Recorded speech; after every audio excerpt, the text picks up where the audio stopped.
Vijay sir இனிமே அவரோட தமிழகம் வெற்றி கழகம் கட்சி பேரை மாத்தி பேசும் கழகம்னு மாத்தி வச்சுக்கிட்டா சரியா இருக்கும். ஏன் அப்படின்னா, நேத்து நடந்த சட்டப்பேரவை கூட்டத்தொடர் முடிஞ்சதுமே பள்ளி கல்வித்துறை அமைச்சர் என்ன வந்து வெளியே ப்ரௌடா பேசினார்னா, இந்திய வரலாற்றிலேயே இல்லாத அளவுக்கு சட்டப்பேரவையை நேரலையில நாங்க கொண்டு வந்திருக்கோங்க, நேரலை கட்டாகாம தொடர்ச்சியா போயிட்டு இருந்திருக்கு, இதெல்லாம் எங்க தூய சக்தி ஆட்சியில மட்டும்தான் நடக்கும்னு பயங்கர பெருமையா பேசினாரு. ஆனா அப்படியே கட் பண்ணி இன்னைக்கு பாத்தீங்கன்னா, சட்டப்பேரவை கூட்டத்தொடர் ஸ்டார்ட் பண்ணதுல இருந்து அப்படியே சுமூகமா போற மாதிரி இருந்துச்சு. அது எல்லாமே கரெக்டா தான் போச்சு. ஆனா கரெக்டா எப்ப ஆளுங்கட்சியும் எதிர்கட்சியும் மாறி மாறி விவாதம் பண்ணுவாங்களோ அந்த இடத்துக்கு வரும்போது கரெக்டா கரண்ட்டை கட் பண்ற மாதிரி சட்டப்பேரவை லைவ கட் பண்ணிருக்காங்க. சோ இதனால உள்ள என்ன நடந்துச்சுன்னே பொதுமக்களுக்கு தெரியாம போயிருச்சு. குறிப்பா இந்த லைவ பாக்குறது யாருன்னா நம்ம நண்பா நண்பிஸ் தான். அதாவது விஜய் ஃபேன்ஸ் தான் இந்த லைவ அதிகமா பாக்குறாங்க.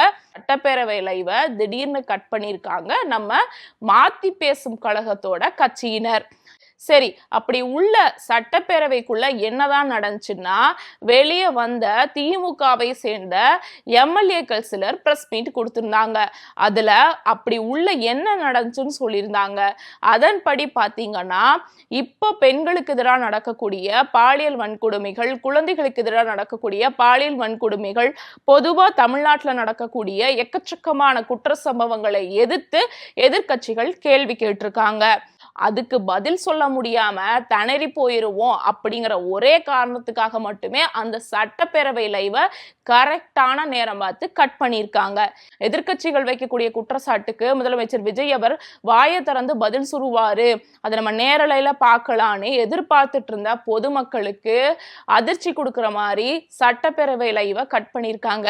சரி, இதெல்லாம் மீறி எதிர்கட்சிகள் வச்சிருந்தாங்களே இந்த குற்றச்சாட்டு, அதுக்கு முதலமைச்சர் விஜய் பதில் சொல்லியிருக்காருன்னா இப்பயும் பதில் சொல்லங்க.